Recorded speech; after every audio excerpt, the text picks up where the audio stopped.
Look, I need to say this up front. I'm not going to tell you the name of the town. I know how that sounds. I know that's the kind of thing people say when they're about to lie to you.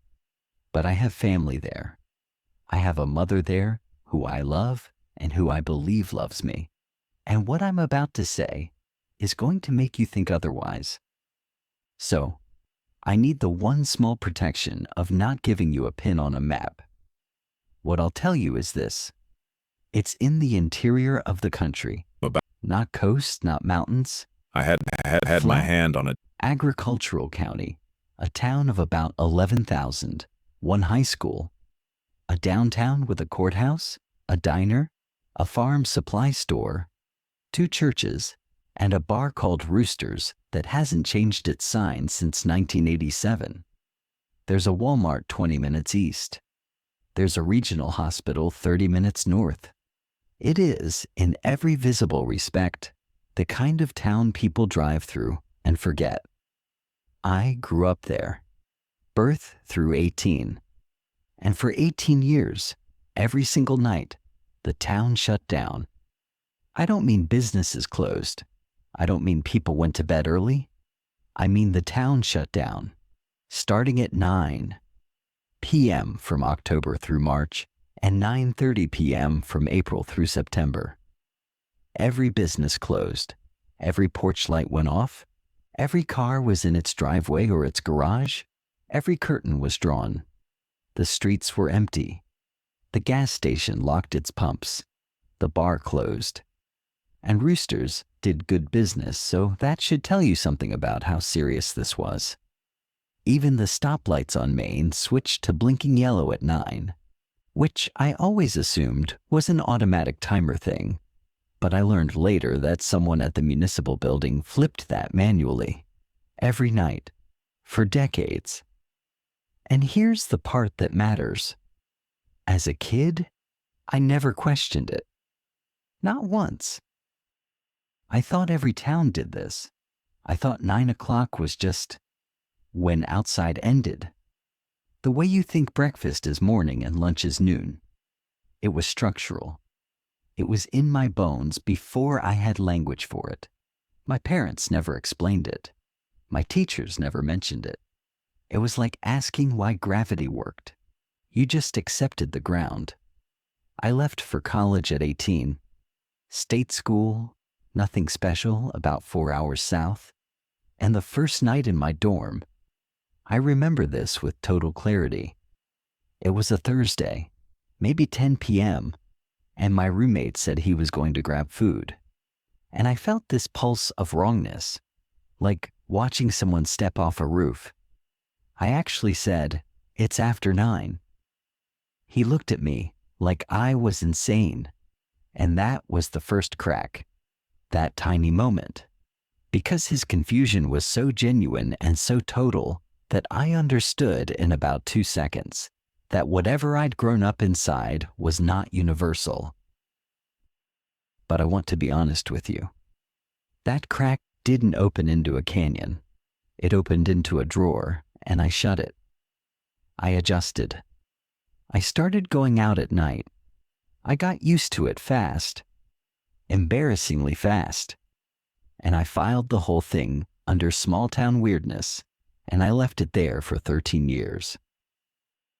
I graduated, got a job in logistics for a regional distributor, got an apartment, then a better one, started dating someone, normal life. I visited home for holidays, Christmas mostly, and when I was there, I followed the shutdown without thinking about it. The way you take your shoes off in your parents' house, even if you haven't done that in your own place for years. It was muscle memory. It was family. I need you to understand that. I need you to understand that this was not oppressive. This was not a community under siege. The town, my town, was genuinely good. People brought food when you were sick. People helped you move. The school was underfunded, but the teachers stayed late. My childhood was happy. Deeply, specifically happy, in ways I did not appreciate until I was old enough to hear how other people grew up. The shutdown was part of that happiness. It was the thing that ended every day. It was the sound of the locks and the feeling of the curtains and my mother's hand on my shoulder saying, "We're in for the night." And it felt like being held. I need you to hold that because I'm about to take it apart. 2 years ago, October, I got a letter, an actual physical letter, from the county assessor's office. My father died when I was 16, and the house I grew up in had been in his name. My mother still lived there, but there was some kind of title irregularity related to a property line survey from the 90s, and they needed a signature from a surviving heir. My mother called me and said she'd tried to handle it, but the office insisted on my presence. She sounded annoyed, not worried. She said, "Come for the weekend. We'll do it Friday morning. You'll be home by Sunday." So I drove up on a Thursday night, got in around 8. My mother had dinner waiting. We sat at the kitchen table, and I remember thinking she looked good, healthy. She's 67, still sharp, still funny in that dry way she has, where you're not sure if she's joking until about 10 seconds after she stopped talking. We ate. We talked about my job, about her garden, about my sister's kids, normal stuff. Warm. Around 8:45, she stood up and started the routine. I hadn't seen it in years. She checked the back door, checked the side door, closed every curtain, turned off the porch light, checked the front door, and then she turned off the kitchen light, and we moved to the den, which is the one room in the house with no exterior windows. She turned on the TV, low volume, and she looked at me and smiled and said, "There we go." And I felt it, that old feeling, safe, enclosed, loved. But this time, I also felt something else, because I was 31 years old and I had just watched my 67-year-old mother execute a 15-step procedure with the precision of someone disarming a device. And she'd done it with a warmth that made the precision invisible. And I thought, she's been doing this every night since before I was born, and she has never once told me why. I didn't ask. Not that night. I sat with her and watched TV and went to bed in my old room, and I lay there in the dark listening to the silence outside. And I want to describe that silence to you because it's different from what you think. Silence in a normal place has texture.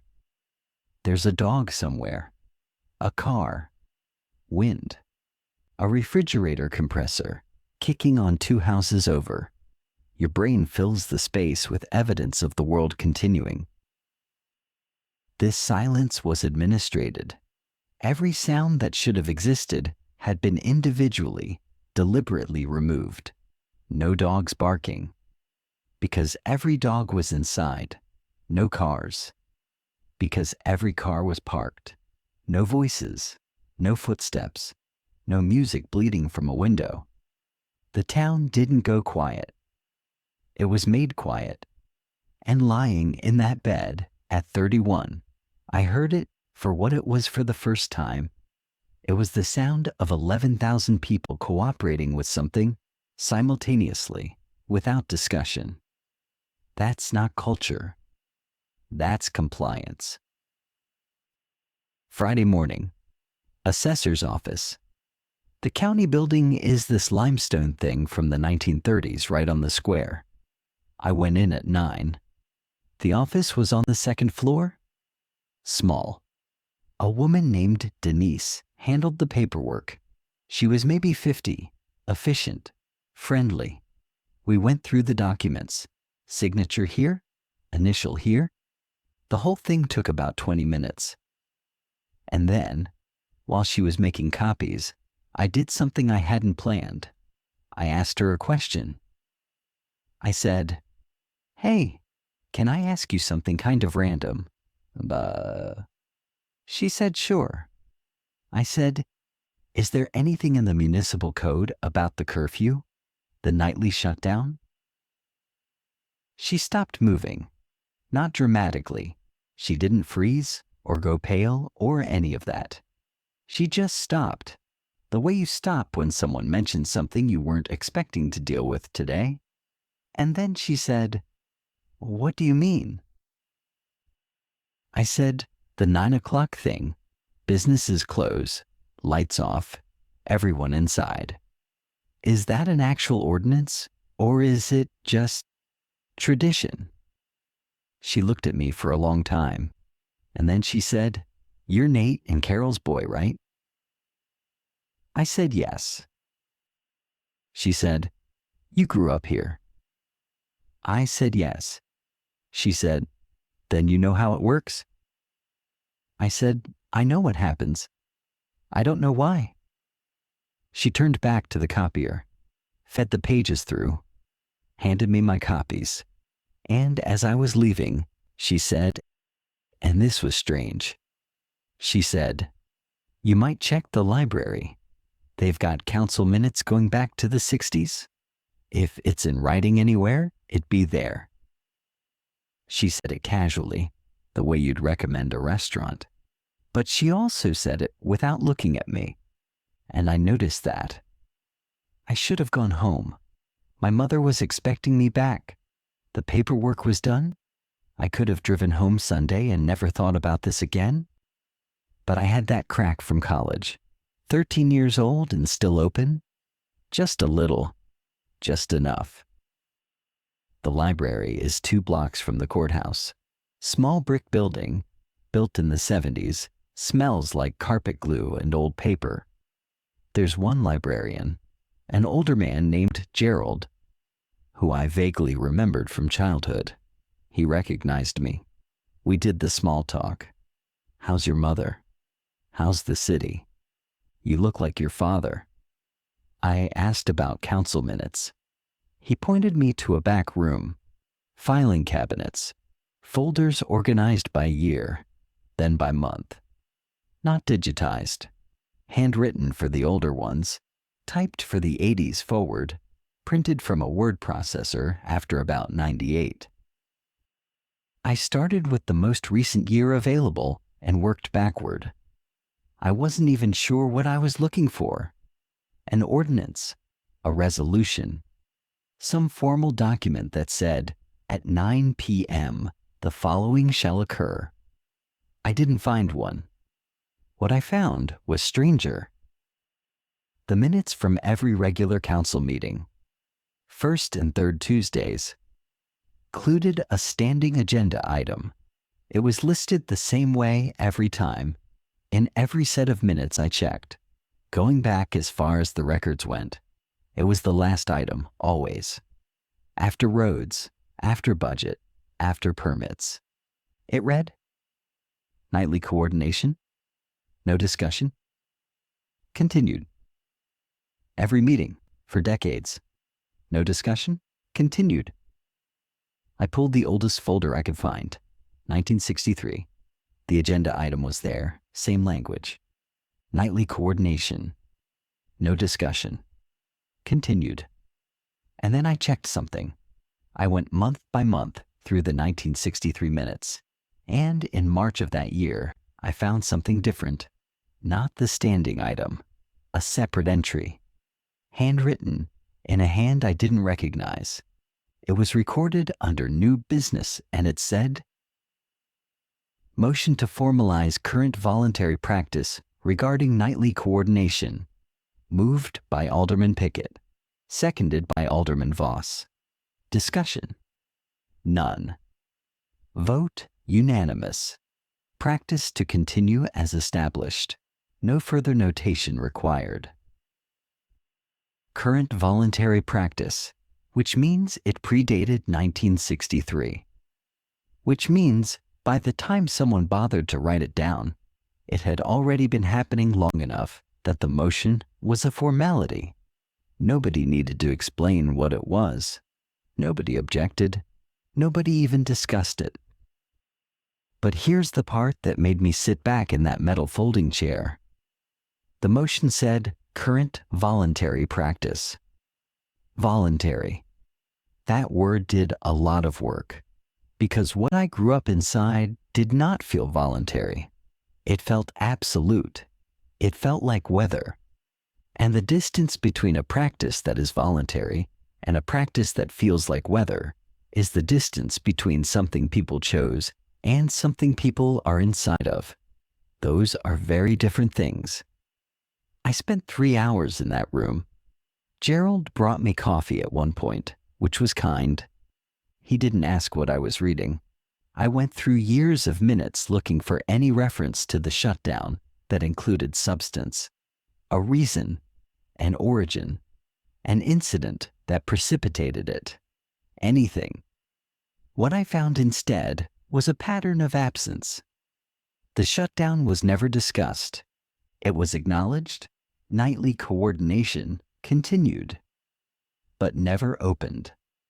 No council member ever raised a question. No motion to amend. No motion to review. No citizen comment. In 60 years of minutes, the single most defining feature of daily life in this town was treated like a utility bill, present, unquestioned, and automatically renewed. But there were other things in those minutes. Things that, individually, meant nothing. Things that, together, started to mean something. In 1974, the council approved funding for what was called Evening Transition Infrastructure. The line item was $4,200. No description of what that infrastructure was. In 1981, a motion to update notification equipment consistent with current standards. Passed unanimously, $1,800. In 1989, an allocation for coordination maintenance under the Public Works budget, $6,100. In 1996, a contract with an electrical company out of the county seat for timing system service and calibration, $2,400. In 2003, a line item simply labeled 9 p.m. systems, $11,000. I wrote all of these down. I sat there looking at the list, and I thought, this is infrastructure. The town built infrastructure for the shutdown. This isn't tradition. This isn't culture. This is engineered.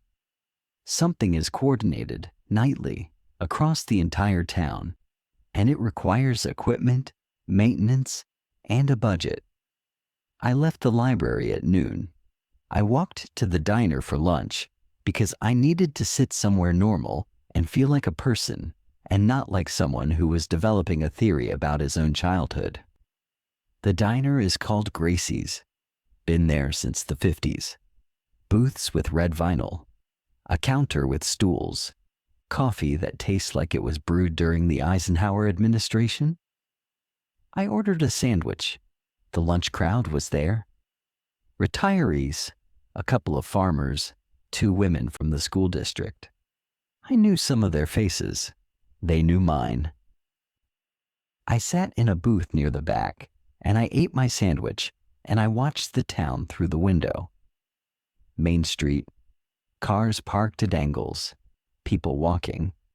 The hardware store, the insurance office, the flower shop my mother's friend Linda used to run before she retired. A completely ordinary American downtown at noon on a Friday. Alive, open, normal. And I tried to overlay what I knew. In 9 hours, every one of these businesses would be closed and locked. Every car on this street would be in a garage. Every person I could see through this window would be inside a house with the curtains drawn. The stoplights would go to blinking yellow. And this street that I was looking at right now, with a woman carrying a bag of groceries and a kid on a bike and an old man walking a dog, would be empty. Not winding down empty, not late night empty. Coordinated, maintained, absolute empty. And it would stay that way until morning, and nobody would talk about it. I paid for my sandwich. I left a good tip because the waitress was someone I went to high school with, and she remembered me, and I felt guilty about what I was thinking. I drove around that afternoon, not going anywhere specific, just looking. And I started to notice things I had never noticed as a kid. Things that, once I saw them, I couldn't stop seeing. The streetlights. Every streetlight in the residential areas was on a separate circuit from the ones downtown. I knew this because I'd watched the downtown lights stay on, blinking yellow, while the residential streets went completely dark. As a kid, I assumed streetlights just turned off at night to save energy. They don't. Streetlights in every other town I've ever lived in stay on all night. That's their entire purpose. The houses. Every house I drove past had heavy curtains in every window. Not blinds, not shades. Heavy lined curtains. The kind that block all light. As a kid, I thought that was just what windows had. Now I was looking at them with the eye of someone who has lived in apartments and houses in 3 different cities, and I can tell you, that uniformity is not normal. Those curtains were not decorative. They were functional, and every house had them. The dogs. I heard dogs barking as I drove around. Afternoon, people home, dogs in yards. Normal. But I thought about the silence at night, and I realized every dog in this town is brought inside before 9. Every single one. I grew up with a dog, a lab named Biscuit, and every night my father would bring Biscuit in at about 8:45 without being asked, without commenting on it, the way he'd bring in the mail. Biscuit would go to his bed in the laundry room, and that was it. I never once heard Biscuit bark after 9. Not once in 16 years with that dog. And I want you to think about that. A Labrador Retriever. The most alert, most vocal breed in American homes. Silent every night for 16 years. Either that dog was trained to a degree that would impress a military K9 handler, or something about the nighttime conditions made the dog not want to bark. I don't know which one is worse. I went back to my mother's house around 5. She was making dinner. I helped. We talked about normal things. And I was watching her. Not suspiciously. Not yet. Just attentively. The way you watch someone when you're trying to see past the person you've always known. She was relaxed, happy to have me there. She asked if I'd gotten the paperwork sorted. I said yes. She asked what I'd done with the rest of my day, and I made a decision. I didn't plan it. It just came out. I said, I went to the library. She said, oh yeah? Gerald's still there? I said, yeah. I was looking at old council minutes. She didn't stop what she was doing. She was chopping an onion. She kept chopping, but the rhythm changed, just slightly. The knife came down a beat slower than it should have. She said, for your property thing? I said, no, I was looking at the shutdown. She put the knife down. She turned to face me, and the expression on her face was one I had never seen before. It wasn't anger. It wasn't fear. It was something I'm going to call management, like a doctor who's been told by a patient that they've been Googling their symptoms, not panic. Assessment.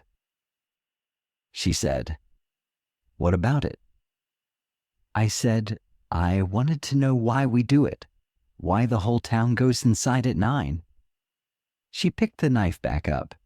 She went back to the onion, and she said, And I want to get her exact words because they matter. She said, "Honey, it's just how we do things here. It's always been that way. It's what makes this place work." And I said, "What does that mean? Work?" She said, "You grew up here. You know what it means. This is a good town. We look out for each other. Part of that is respecting the evening." Respecting the evening. I turned that phrase over in my head like a stone. Respecting the evening. As if the evening were an entity that had preferences. I said, "Mom, I checked the council minutes back to 1963. The Shutdown has a budget. There's equipment. There's maintenance contracts. This isn't tradition.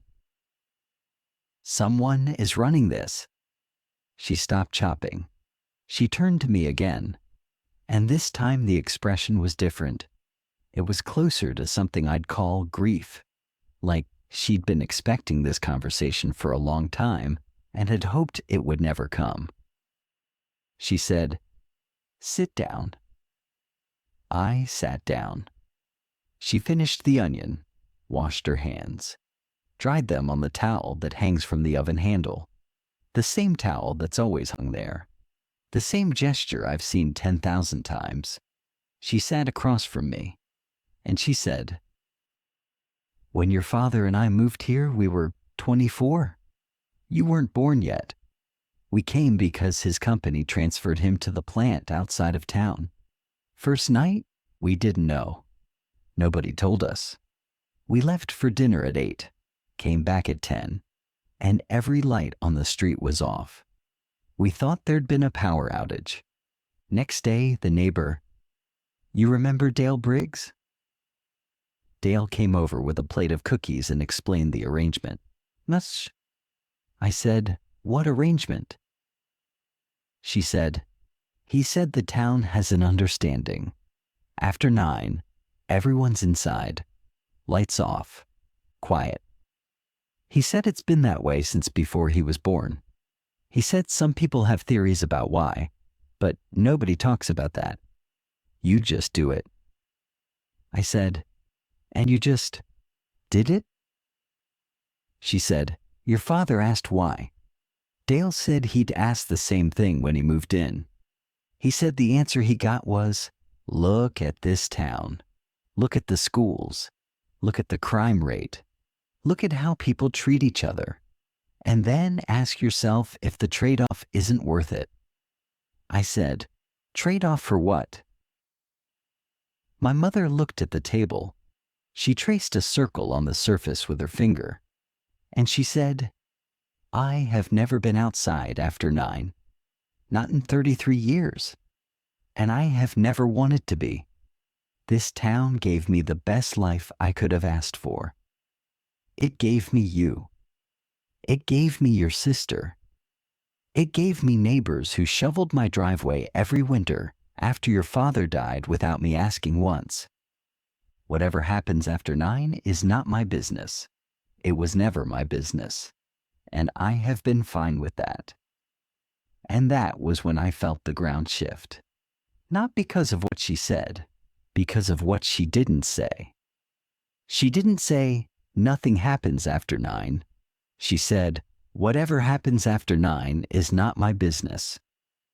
Those are different sentences. One is a denial. The other is a decision. My mother knew. She had always known. Not the specifics, maybe, but the shape. She knew the shutdown was not just cultural preference. She knew it was a condition, and she had accepted the condition because the terms were good. That night, we did the routine. 9 o'clock, curtains, lights, locks, den, TV, and at 10:30 she went to bed. I didn't. I sat in my old room, lights off. I did not open the curtains. I want to be clear about that. I did not violate the shutdown, not because I was afraid I wasn't, not exactly, but because I was operating on something deeper than fear. 31 years of training. Every cell in my body said, stay in. And that kind of programming doesn't respond to curiosity. It responds to nothing. It just holds. But I listened. For 2 hours, I sat in the dark and listened to the silence. The administrated silence. The silence of 11,000 people inside their houses with their curtains drawn and their dogs quiet and their cars parked. And at 11:47 p.m., I was watching the clock on my phone. I heard something. It wasn't loud. It wasn't dramatic. It was a sound I almost didn't register because it was so normal in any other context.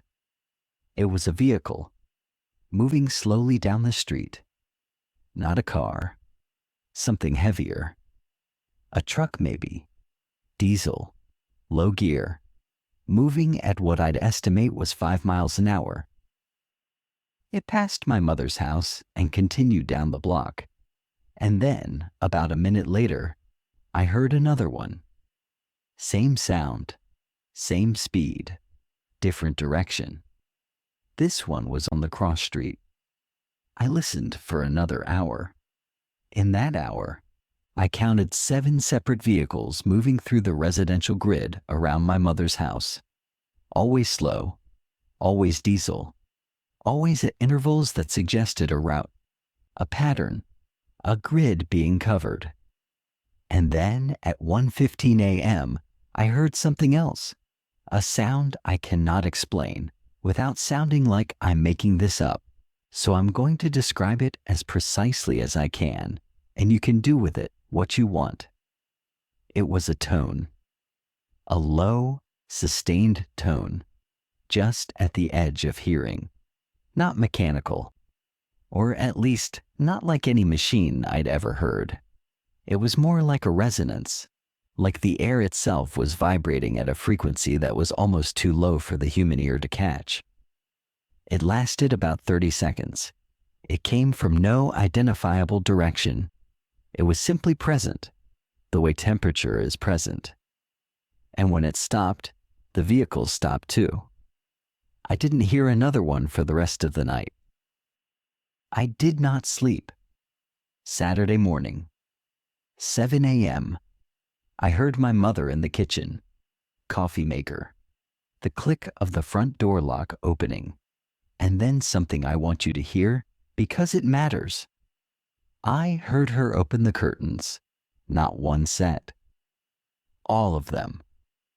I heard her moving room to room, opening every curtain in the house, and I heard the quality of the silence change.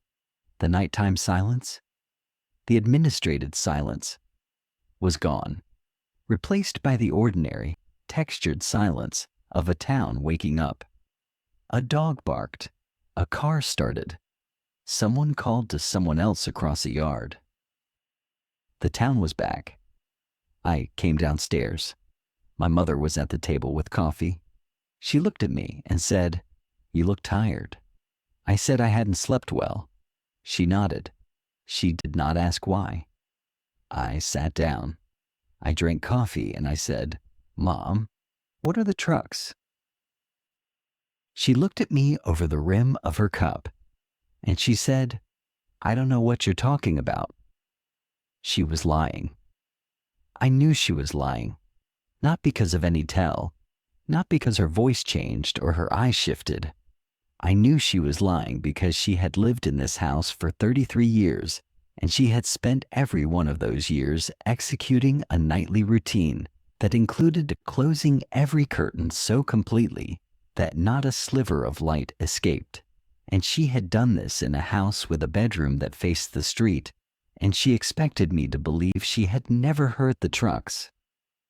But I also understood something else. She wasn't lying to hide something from me. She was lying to protect something, and the thing she was protecting was not a secret. It was a deal. I told my mother I was going to drive around town and maybe visit some people. She said that sounded nice. She told me to say hello to the Munozes if I saw them. I didn't visit the Munozes. I drove to the Public Works building. It's on the east side of town, past the school, a metal building with a gravel lot, and a few municipal trucks parked outside. Saturday morning, but the bay doors were open, and a guy was inside working on something. I pulled in. His name was Rick. I didn't know him. He'd started after I left. Mid-40s, calm, seemed happy to have someone to talk to. I told him I'd grown up here, was back visiting. I asked about the town's infrastructure, water, power, roads. Just general questions, getting him talking. He was open, friendly, told me about the water main replacement they'd done last year, the new gravel on the county roads, the stoplight upgrade. I let him talk for about 20 minutes. And then I asked as casually as I could about the timing system. He said, "What timing system?" I said, "The 9 p.m. system, the one that switches the stoplights and the streetlights." His face did the same thing Denise's had done at the assessor's office. Not a freeze. A recalculation. Like he was selecting from a menu of responses and needed a second to find the right one. He said, "Oh, the timers. Yeah, those are on automatic. Nothing fancy." I said, "I saw a line item in the council minutes for timing system service and calibration. $2,400. That's a lot for a timer." He looked at me. He scratched the back of his neck, and he said, "You'd have to talk to Haggerty about that." "Who's Haggerty?" "Mike Haggerty. He's the Public Works Director. Been here since, I don't even know, 30 years? He handles the overnight stuff." "What overnight stuff?" Rick looked like he wanted to take the sentence back. He said, "Maintenance, road stuff, you know, things that are easier to do when there's no traffic." I said, "There's no traffic because the town is shut down." He said, "Right." I said, "So the shutdown enables the maintenance, not the other way around." He didn't answer. He picked up a wrench and turned back to what he'd been working on. He said, "Haggerty's usually here Mondays. You should talk to him." I wasn't going to be there Monday, but I filed the name. I spent the rest of Saturday doing something I probably should have done first. I walked, not drove, walked through the residential streets, the neighborhoods I grew up in, and I looked at the infrastructure of the shutdown with adult eyes. I've told you about the curtains and the streetlights. Let me tell you what else I saw. Every house had a driveway or a garage. Every single one. I know that sounds normal, but think about it in the context of a town this size, with houses built across 70 or 80 years. In any other town, you'd have some houses with street parking, older houses, smaller lots. Here, every lot had been configured, or reconfigured. To accommodate off-street parking, I found houses where the driveway was clearly newer than the house. Concrete poured over what must have been front yard. Garages added to structures that never had them. Someone, over decades, had made sure that every vehicle in this town could be invisible by 9 p.m. I found the notification equipment, or I think I did. On utility poles, every 3 or 4 blocks there was a small gray box, about the size of a loaf of bread. No markings. Not a transformer. Wrong shape. Wrong position. Not a cable junction. This town didn't have cable until the late 90s, and these boxes were weathered far beyond that. They were old. They were everywhere. And they were all pointed inward, toward the street, not up toward the power lines. I counted them. On a 12-block walk through my old neighborhood, I counted 19. I found one more thing. At the intersection of Maple and 4th, there's a small concrete pad about 3 feet square, set into the ground at the edge of a vacant lot. It has a metal access hatch, like a manhole but smaller, with a municipal seal on it. The seal said, Town of Name. Public Works. Nightly Coordination. There it was. The phrase from the council minutes, cast in metal, set in concrete, maintained for what had to be decades based on the weathering. Nightly coordination wasn't a euphemism. It was a department. I want to tell you about Roosters. The bar. I mentioned it earlier. It closes at 9 with everything else, which for a bar is economically insane. Bars make their money after 9. That's the whole business model. A bar that closes at 9 is a bar that's leaving 60% of its revenue on the table. Saturday afternoon, it was open. I went in. It was about 3 o'clock. A few people at the bar, a couple playing pool. It looked exactly the way it looked when my father used to take me in on Saturday afternoons to watch college football. Same TV on the wall, newer model, same dartboard, same smell of spilled beer and peanut shells. The bartender was a woman I didn't recognize, young, maybe 25. I ordered a beer and sat at the bar. After a while, I said, "Can I ask you something?" She said, "Sure." I said, "Does it bother you? Closing at 9? The shutdown?" She looked at me like I'd asked if it bothered her that water was wet. She said, "Bother me?" I said, "You lose a lot of business." She said, "We do fine."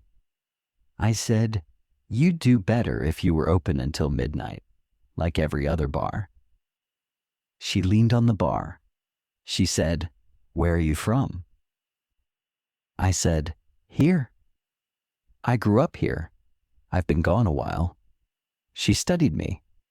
Then she said, "Look, I moved here 2 years ago. My boyfriend grew up here. When I started working here, I asked the same thing.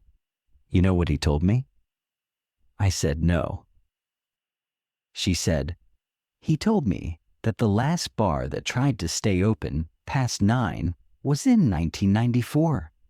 A guy named Weatherstone bought the building where the flower shop is now, opened a bar and grill, tried to keep it open until 11. He lasted 8 days. I said, "What happened?" She said, "Nothing happened. Nobody came. After 9, nobody was out, so nobody came. He sat in an empty bar for 8 nights, and then he gave up." I said, "But if people knew a bar was open?" "Nobody would come," she said. "You don't get it. People don't stay in because there's nowhere to go. There's nowhere to go because people won't come out. The shutdown isn't enforced. It doesn't have to be. Everyone wants to be inside." I thought about my mother, the warmth of the routine, the feeling of being held. "But why?" I said. She shrugged. "Ask your boyfriend," I almost said. But I didn't. Because I already knew what he'd say. He'd say what my mother said. What Dale Briggs said to my parents in 1991. "Look at this town. Look at how it works. And ask yourself if you need to know why." I went back to the library that afternoon. Gerald was closing up at 5. Early for a Saturday, but this was a town that started winding down well before 9. I caught him at the door. I said, "Gerald, can I ask you something personal?" He had his keys in his hand. He was a tall man, stooped, white hair, kind face. He'd been the librarian since I was in elementary school. He said, "Sure, hun." I said, "You've been in this town your whole life, right?" He said, 61 years. I said, "Have you ever been outside after 9?" He put his keys in his pocket. He looked at me for a long time, not with suspicion or fear, with something closer to tenderness, like I was a child who'd asked where people go when they die. He said, "Once?" My heart rate doubled. I said, "When?" He said, "I was 19. July 1984. A girl I was seeing. She lived outside of town. County road, about a mile past the limit. She called and said her car had broken down on Route 7 and she needed a ride. It was 9:45. I said, "What did you do?" He said, "I drove out to get her." I said, "What did you see?" He put his hand on the door frame. He looked past me toward the street.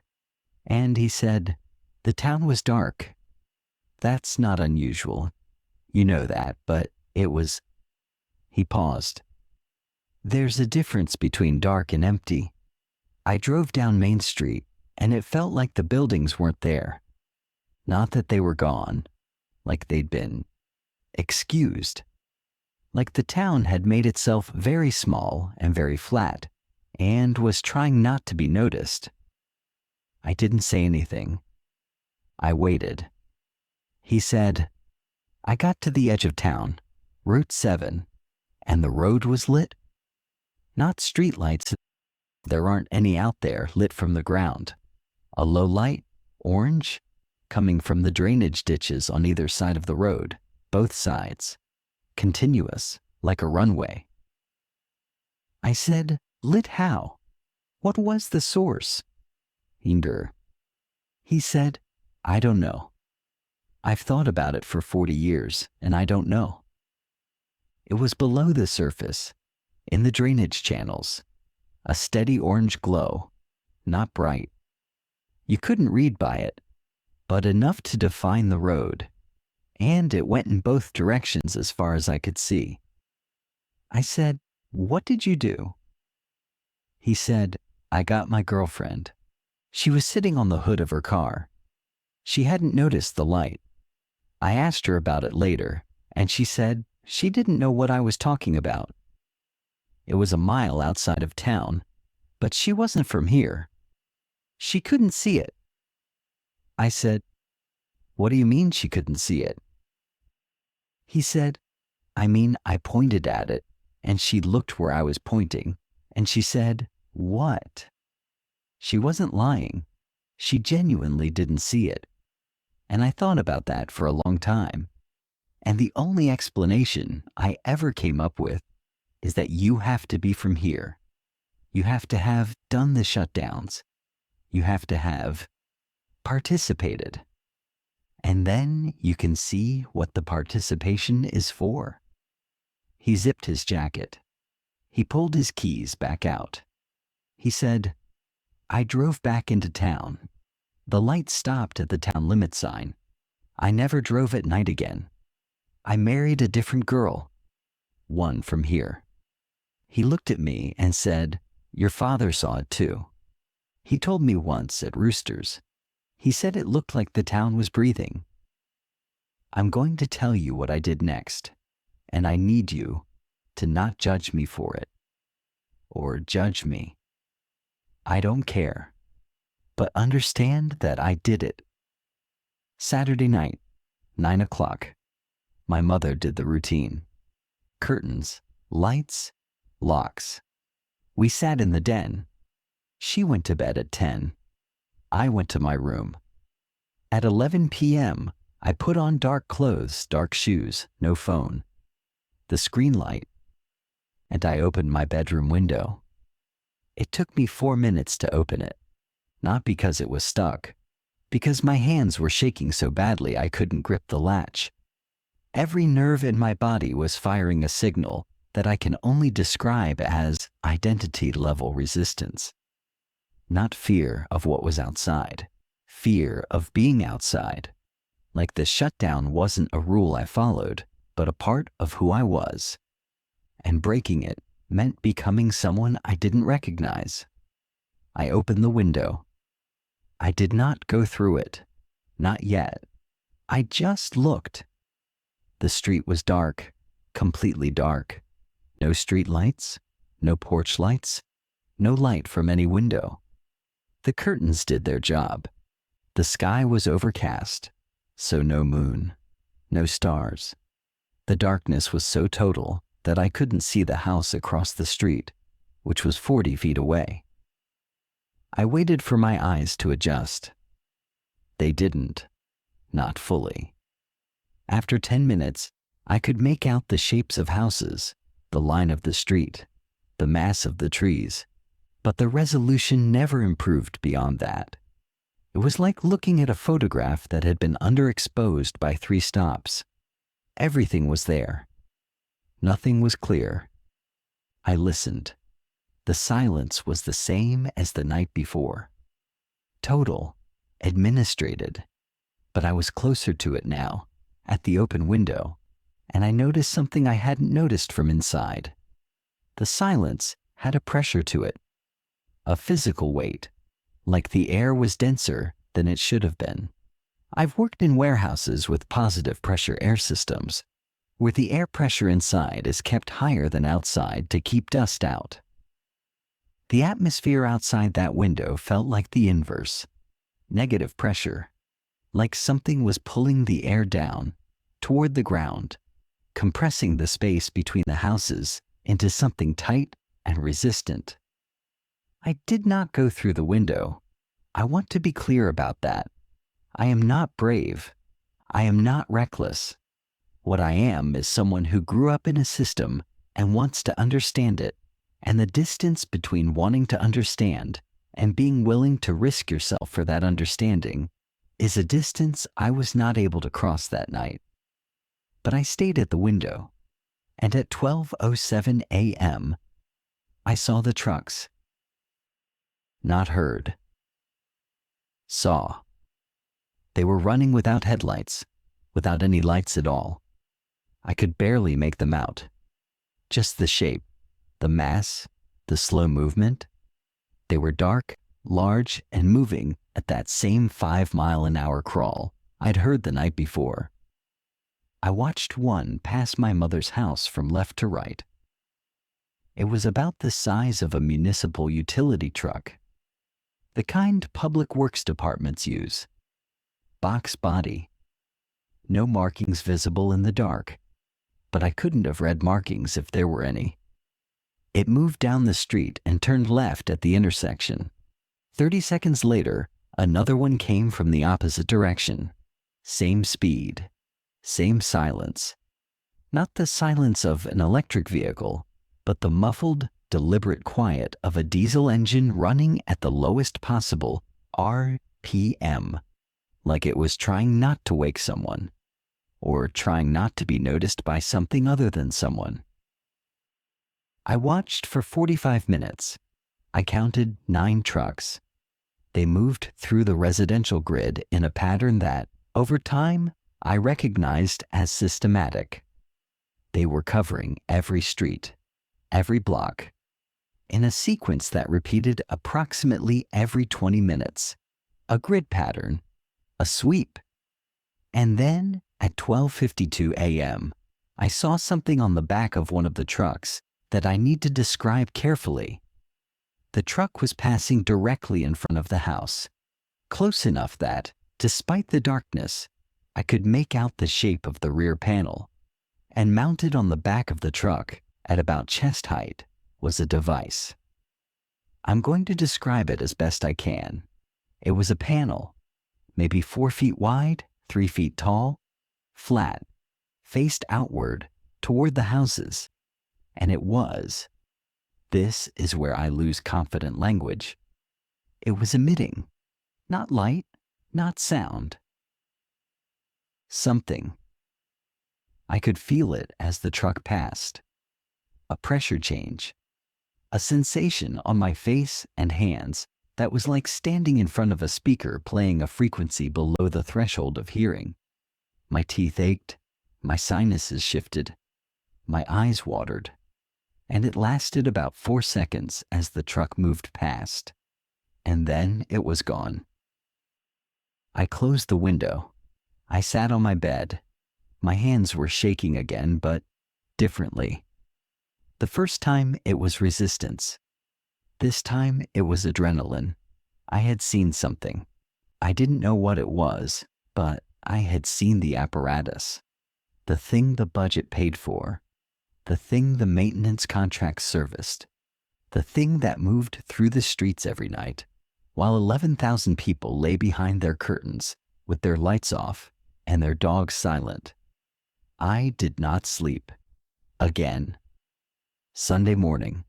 I had planned to drive home. My mother expected it. The paperwork was done. There was no reason to stay.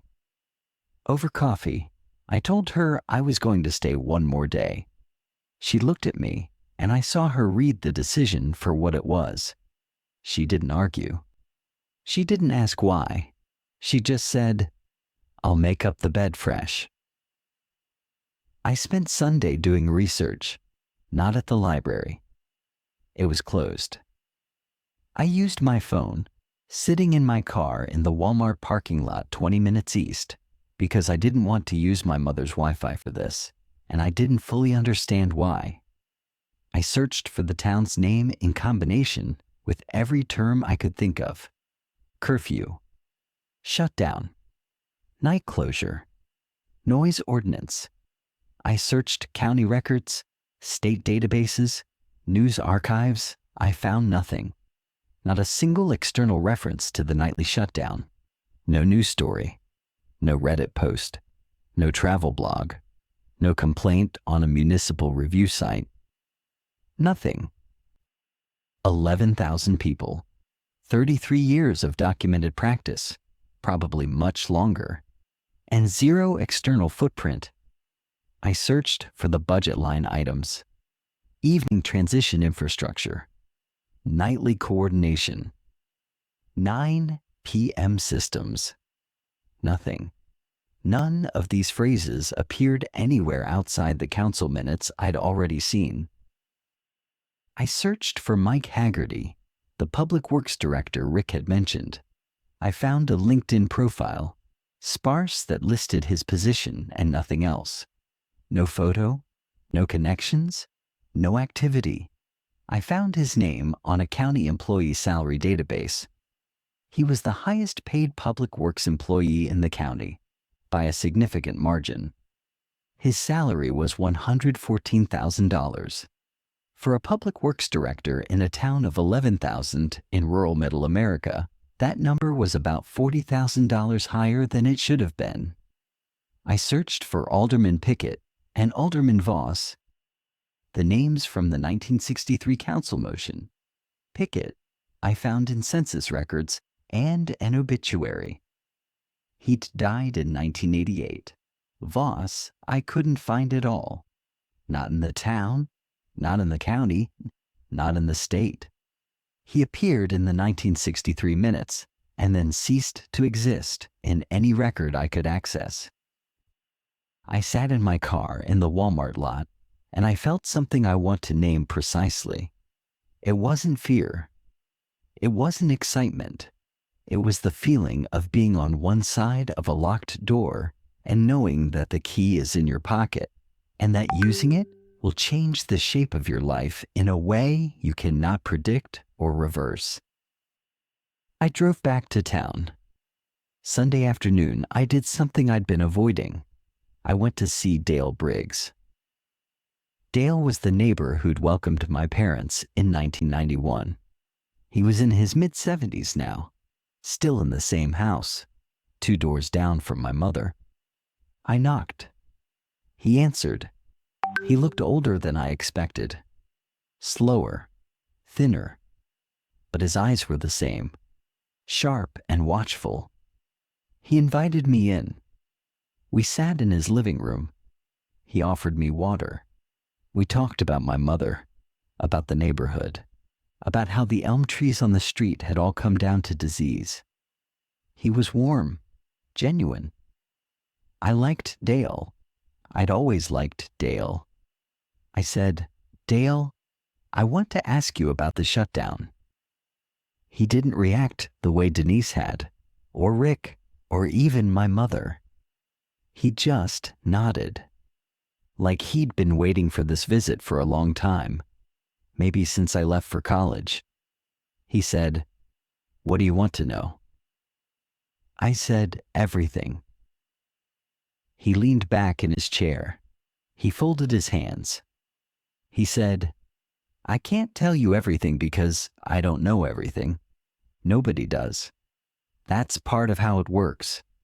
But I'll tell you what I know and what I believe, and you can sort them out yourself." He said, "I moved here in 1971. I was 23. Came for a job at the grain elevator. First night, same as your parents. Nobody told me. I went out for cigarettes at 10, and the town was dead. Walked to the gas station. Closed. Walked to the store. Closed. Every light off.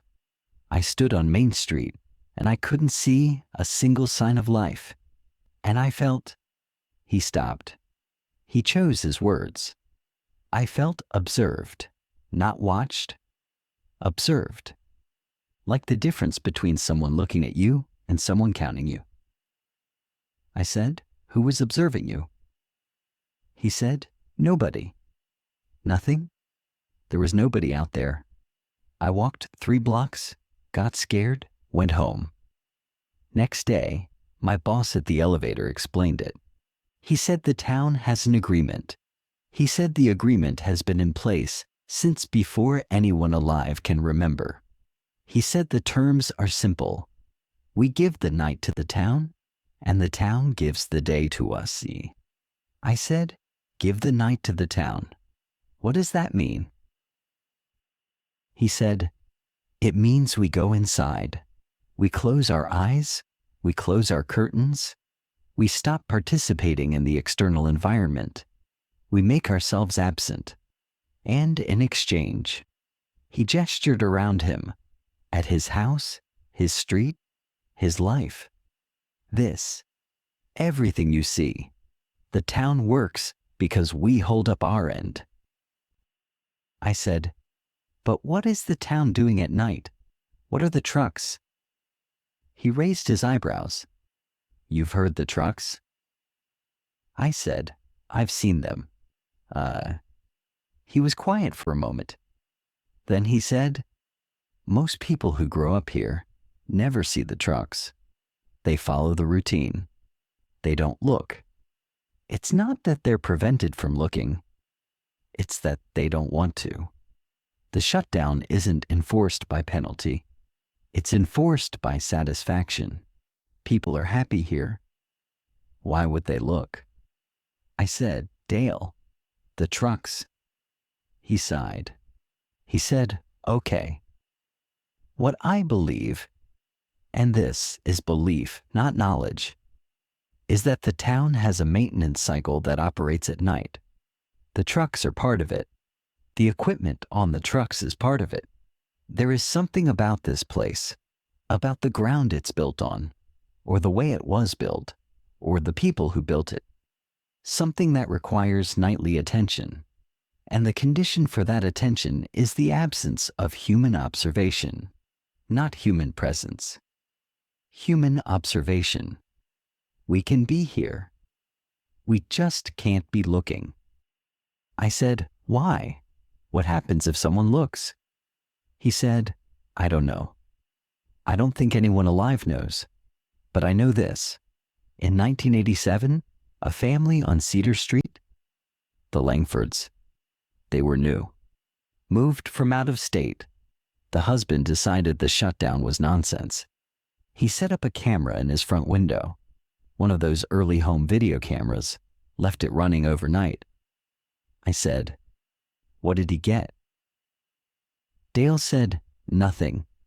The tape was blank, not black. Blank, like it had never been recorded on. Factory fresh.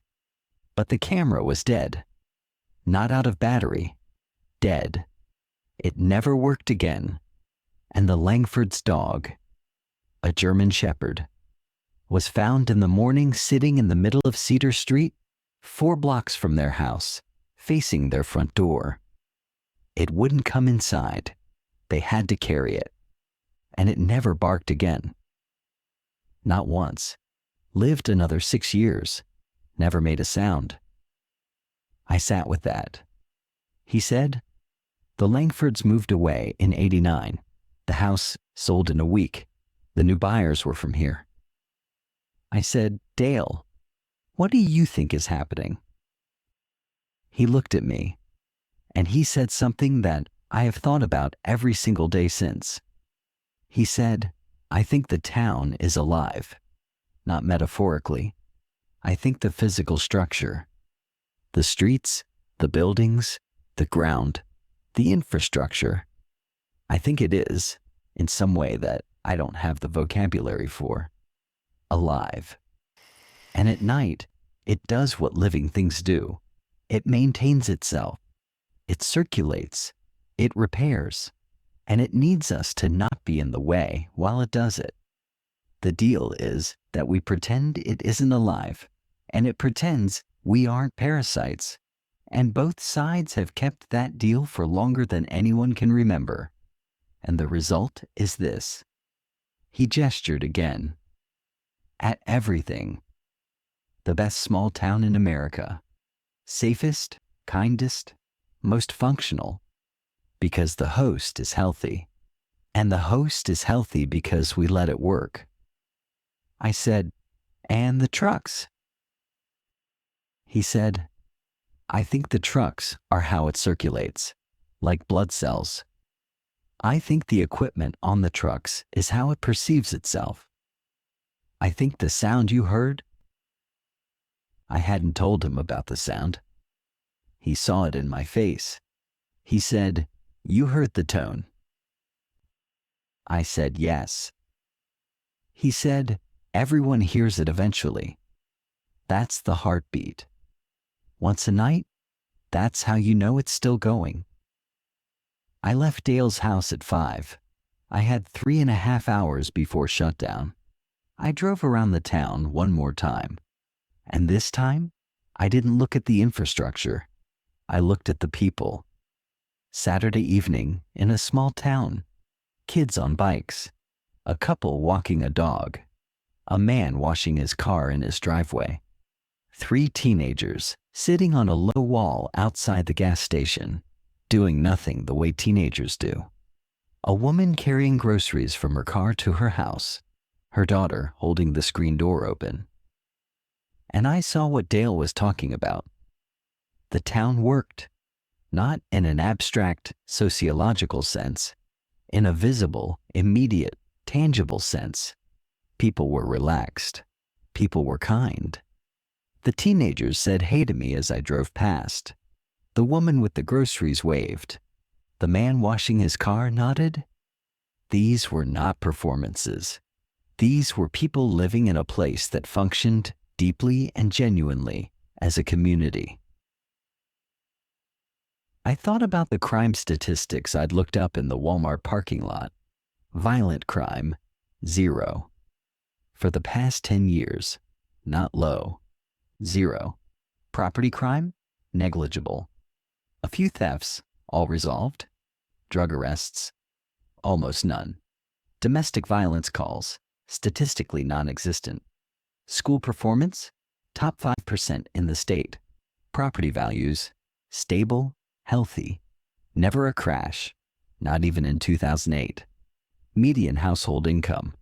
Above state average despite the rural location.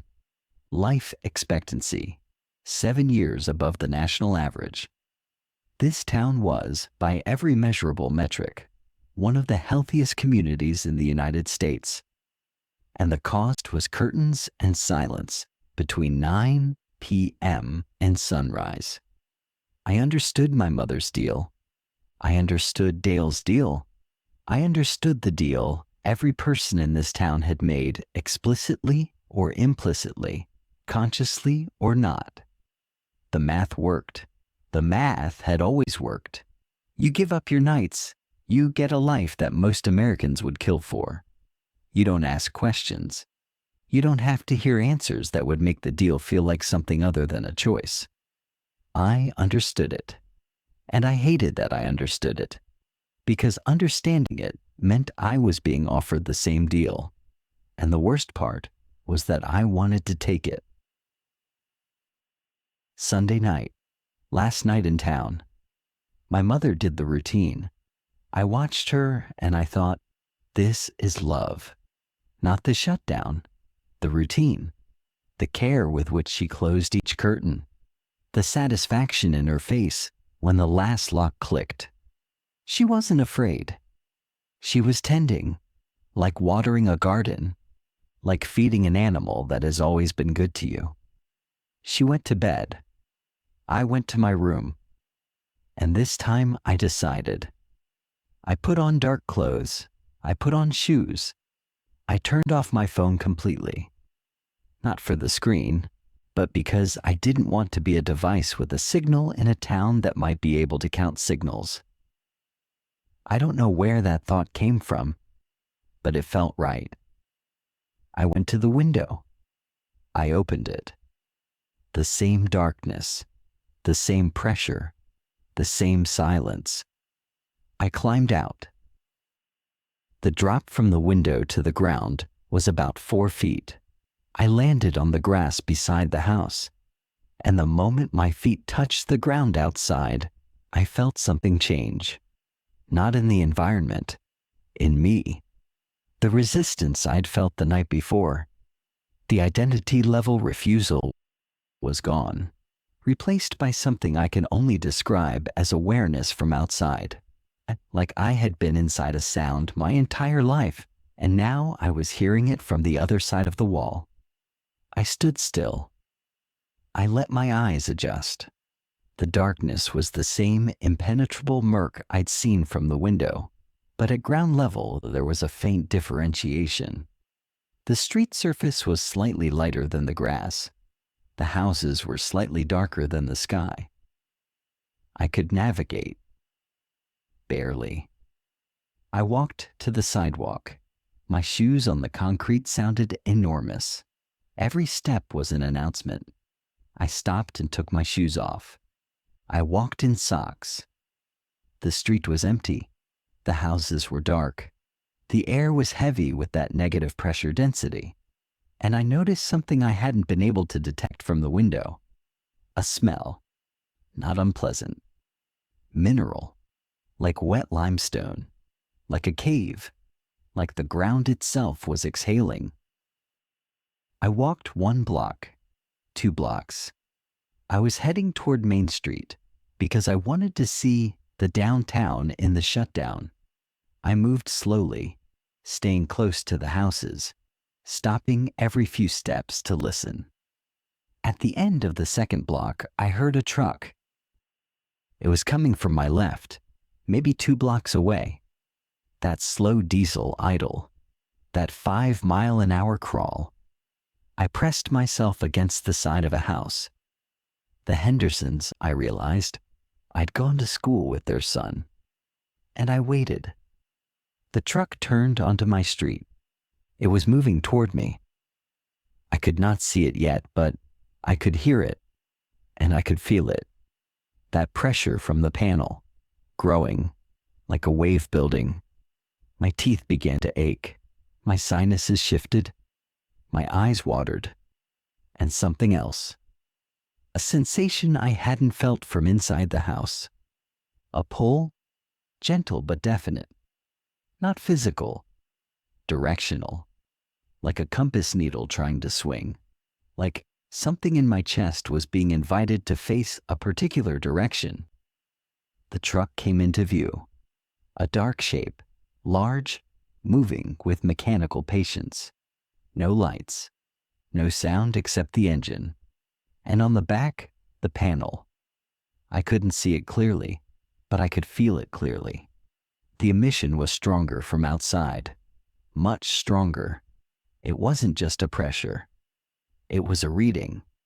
I felt with absolute certainty that the panel was registering me, not seeing me, not targeting me, reading me, the way a thermometer reads temperature, passively, automatically, as part of its function. The truck passed, 20 feet from where I was standing. The reading swept over me like a warm hand across my face. And then it was gone, and the truck continued down the street, and the pressure receded, and I was standing in the dark in my socks with my back against Paul and Janet Henderson's house, breathing hard. I should have gone back. Every rational thought I had said go back.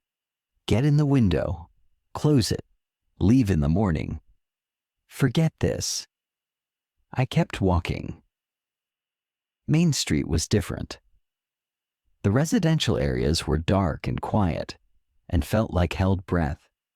Main Street felt like something else. The buildings downtown, the courthouse, the diner, the hardware store, Roosters, were not just dark. They were present. I could feel them in a way I could not feel the houses.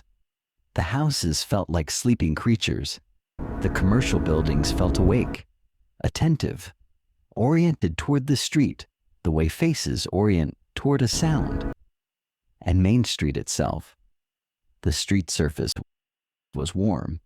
I could feel it through my socks. Not hot. Body temperature. Like the asphalt was running a low fever, or like something underneath it was generating heat as a byproduct of work. I stood in the middle of Main Street and I looked down the length of it. 4 blocks of downtown, blinking yellow stoplights at each intersection, and in the faint yellow pulse of those lights, the only light in the entire town, I could see the street. I could see that it was moving. Not the surface. The surface was solid. But beneath the surface, visible in the way that water is visible through thick ice, there was movement. A slow, rhythmic, peristaltic movement. Like swallowing. Like the street was a throat, and something was moving through it. I watched for maybe 2 minutes. The movement was continuous. A slow wave, traveling from the north end of Main Street toward the south end, over and over, in a rhythm that matched. And I felt this in my body before I calculated it in my head. The rhythm of the tone I'd heard the night before. The heartbeat, 1 pulse every 45 seconds. And with each pulse, the movement in the street advanced, and the buildings on either side of the street leaned, I swear to you, leaned inward by an amount so small that I could only detect it because I was looking at the roof lines against the faintly lighter sky, and the gap between them narrowed and widened in the same rhythm. The town was breathing. My father had been right. Gerald had been right. The town was breathing. I stood in the middle of Main Street, and I breathed with it. And this is where I have to tell you something that I am not proud of and that I do not fully understand. It felt good. It felt right. It felt like the thing I had been missing since I was 18 years old and drove away to college. The thing that no apartment, no city, no relationship, no job had been able to replace. It felt like belonging, not to a community, not to a family, to a place, to the ground itself. I could feel the warmth of the street through my socks, and it felt like being recognized. It felt like the town knew I was there and was not alarmed, was not hostile, was simply acknowledging me, the way a body acknowledges its own hand. Oh, you're here. You're part of this. I stood there for a long time. I don't know how long. The trucks continued their grid in the residential areas. I could hear them, faintly in the distance. On Main Street, nothing moved except the subsurface pulse and the slow lean of the buildings. And me, standing in the middle of it, barefoot, weeping. I'm not going to explain the weeping. I don't think I can. It wasn't fear. It wasn't grief. It was the feeling of having been outside of something your entire adult life and suddenly being inside of it again, and realizing that the outside was where you'd been broken and the inside was where you'd been whole. And the knowledge, the clear acid knowledge, that this feeling was the trap, this warmth, this belonging, this recognition. This was the deal. This was the currency. This was what the town offered in exchange for your eyes and your curtains and your silence. And it was so good, so real, so specific to the empty place in my chest that I understood why no one had ever refused. I went back. I climbed through the window. I closed it. I lay in bed. I did not sleep, but I lay still, and the administrated silence outside felt different now. Not oppressive, intimate, like being held by something very large that was being very careful. Monday morning. I had to leave. My mother knew it. She made breakfast. Eggs, toast, coffee. We sat at the table. She said, "You went out?" I looked at her. She said, "I heard the window." I didn't know what to say. I said, "Yes." She nodded. She didn't look upset. She looked, and this killed me. She looked relieved, like she'd been worried I'd leave without ever knowing, and now I knew, and she could stop protecting me from the things she loved. She said, "Your father went out too, early, before you were born. He came back and he cried in the kitchen, and I asked him what was wrong, and he said nothing's wrong. He said it's the most beautiful thing I've ever felt. And he never went out again, and he never wanted to leave." I said, "Is that why he didn't fight harder? When he got sick?" She put her cup down. She looked at the table, and she said very quietly, "Your father loved this town more than he loved being alive. And I don't say that with bitterness. I say it because I understand it. I feel it every night when I close the curtains. I'm not hiding from the town. I'm putting it to bed. And it has never once failed to be there in the morning." I left at 10. I drove 4 hours south. I went back to my apartment, my job, my life, and I tried to file it away again, to put it in the drawer. I couldn't. Here's what I've done in the 2 years since. I've requested records under my state's open records law. The town's filing compliance is perfect. Every form, every budget, every meeting minute. But the shutdown-related line items are categorized under codes that don't match any standard municipal accounting framework. They exist in a system that has no external reference point. They can be audited but not interpreted. I've contacted the county. The county knows about the shutdown. Of course they do. And their position, communicated to me by a mid-level administrator over the phone, is that the town's nightly closure is a long-standing community practice that does not violate any statute, does not restrict movement on state or county roads, which technically pass through, but not within the town proper, and has never generated a complaint. He said, "If it ain't broke," and didn't finish the sentence. I've contacted the state. This was harder. I eventually reached someone in the Department of Community Affairs who listened to me for about 10 minutes and then said, "Sir, are you reporting a crime?" And I realized I wasn't. No crime was being committed. No law was being broken. The shutdown was voluntary. The trucks operated on municipal property. The equipment, whatever it was, wasn't regulated. because nobody had ever identified it as something that required regulation. I've tried to find other people who left, people who grew up in the town and moved away. I've found a few. Their responses fall into two categories. The first category, which is the majority, is, yeah, that's just how it is there. Great town. Miss it. They don't want to talk about it. They don't see it as unusual. They've absorbed it so completely that it doesn't register as something to discuss. The second category is smaller. 3 people. And their responses were all variations of the same thing. Don't. One of them, Narration, a woman about my age who I found through a mutual acquaintance, agreed to talk to me on the phone. She'd left at 18 like me.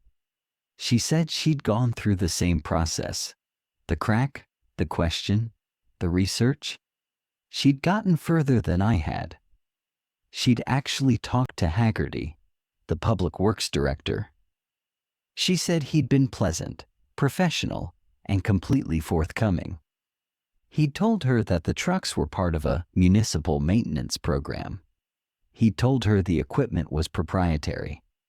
He'd told her the program had been in continuous operation since before his tenure, and that his job was to keep it running, not to understand it.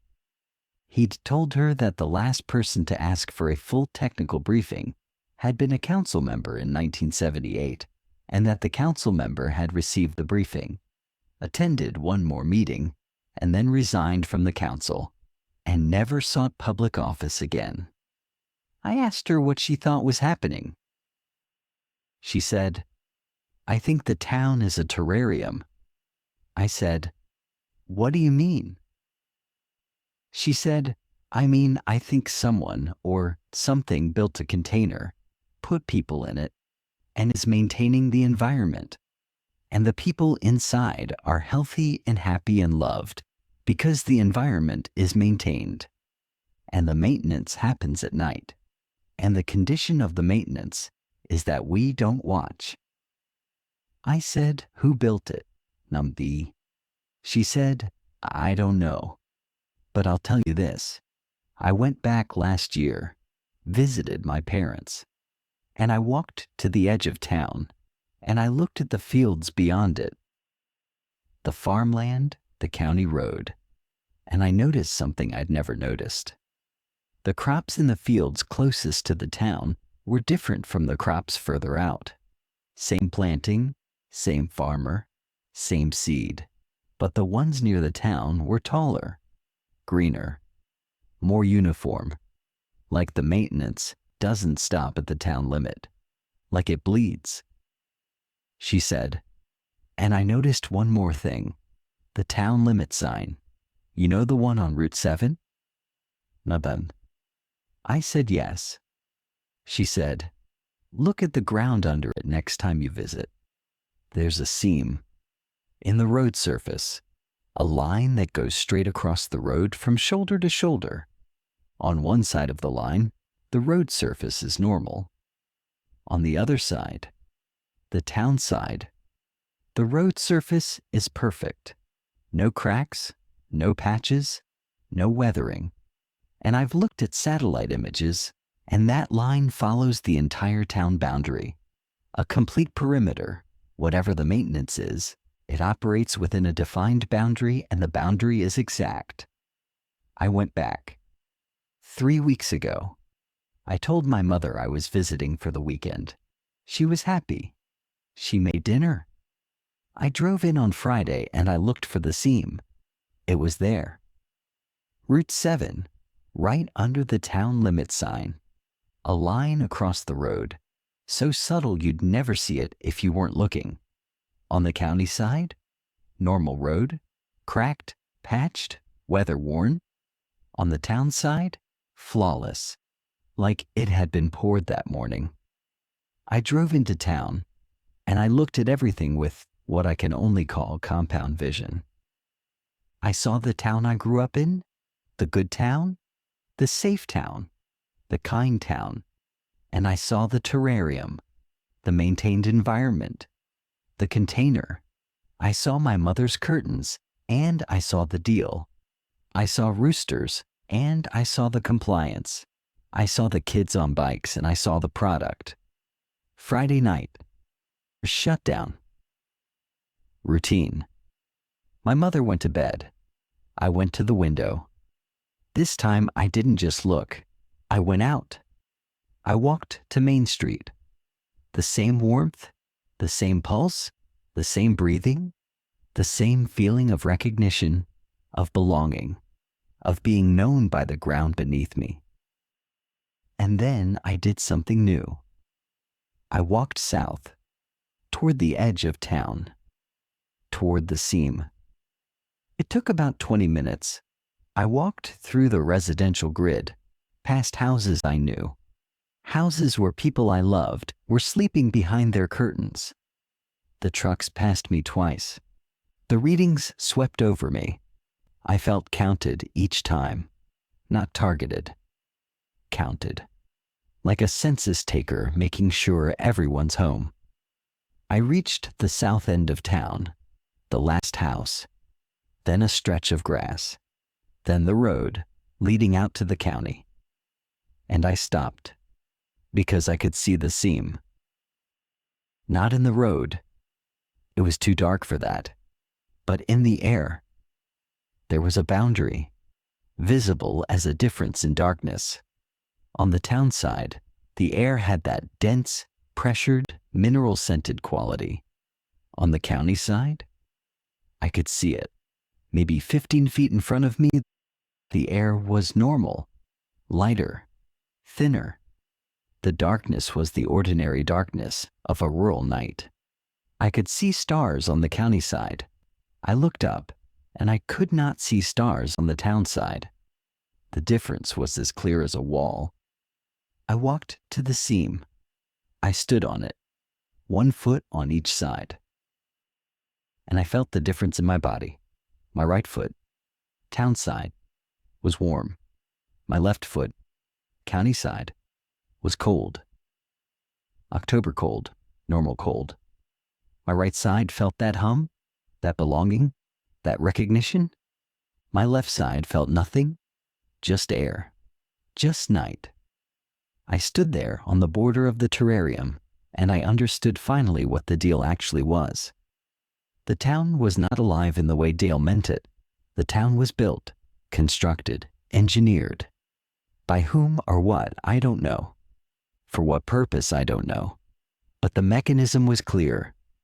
Create an environment so perfectly calibrated for human well-being that the inhabitants will voluntarily surrender observation in exchange for the product.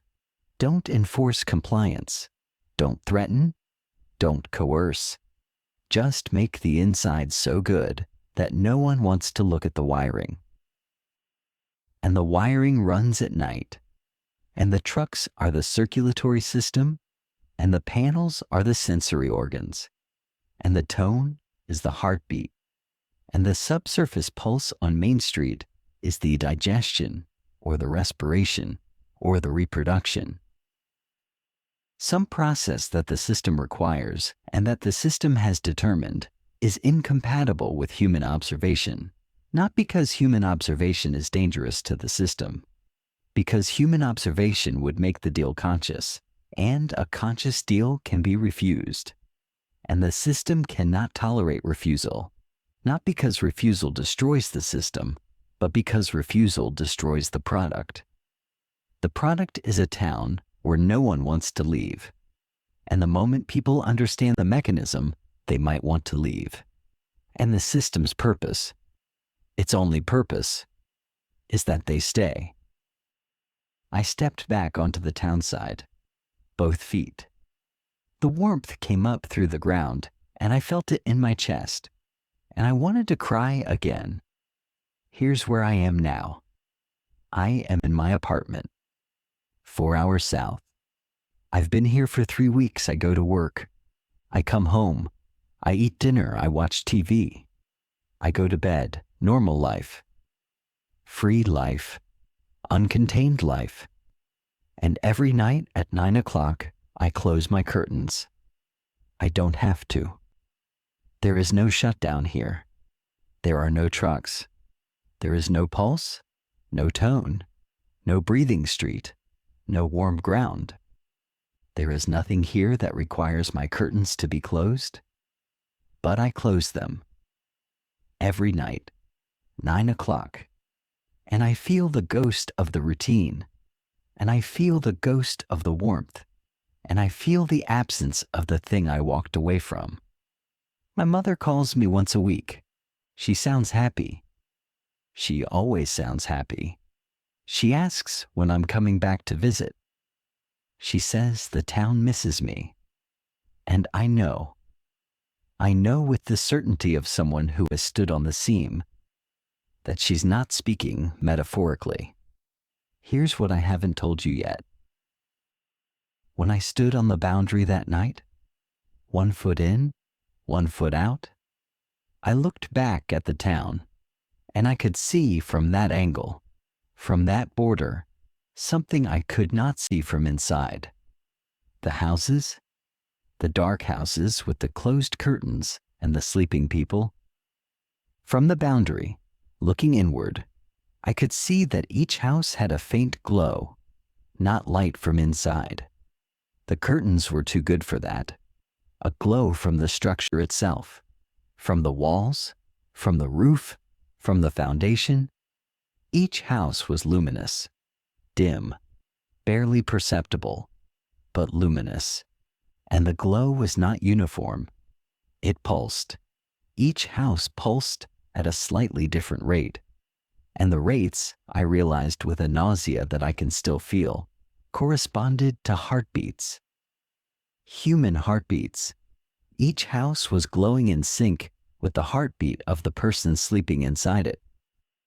The town was not just maintaining itself, it was monitoring its inhabitants, individually, by name, by heartbeat, by house. The trucks weren't just circulating, they were taking vital signs. The panels weren't just emitting, they were reading. Each house, each person, each pulse, a census every night, a full diagnostic of every human being in the container. Not to protect them, to count them, to verify that the product was intact, that no one had left, that no one was looking. I had been counted. Both nights. The reading had swept over me, and I had been logged. And I had not been stopped, not warned, not punished. Because the system does not punish. Punishment would make the deal conscious. Instead, it does something worse. It lets you see. It lets you see the beauty of it, the warmth, the belonging, the perfection of the maintained environment. It lets you feel how good it is inside the container. And then it lets you walk away, and it lets you spend the rest of your life knowing what you walked away from. That is the punishment, not pain, not threat, loss. The permanent, specific, irreplaceable loss of the only place that ever felt like home. And the knowledge, the clear, unshakable knowledge, that you can go back any time. The door is open. The curtains are waiting. The routine will welcome you. Your mother will make dinner. The ground will be warm. All you have to do is stop looking. I'm going to tell you one more thing, and then I'm done. Last week, I got a package in the mail. No return address, postmarked from my hometown. Inside was a small cardboard box, and inside the box was a pair of curtains. Heavy, lined, the exact kind that hangs in every window of every house in that town. There was a note, handwritten. It said, "These are for your bedroom window, the one that faces east. They're the right size. We checked. We miss you. Come home when you're ready. There's no rush. We'll be here every night." It wasn't signed, but the handwriting was my mother's. And the curtains are the right size. I measured. They're the right size for a window my mother has never seen, in an apartment she has never visited, in a city she has never been to. They're hanging in my closet right now. I haven't put them up. But I measured, and I haven't thrown them away. And every night at 9, the silence in my apartment feels a little heavier than it should. And the ground beneath my building feels a little warmer than it should. And last night, I could have sworn I felt something in the floor. A pulse, faint, rhythmic, 45 seconds apart. The seam on Route 7 might not be the only boundary.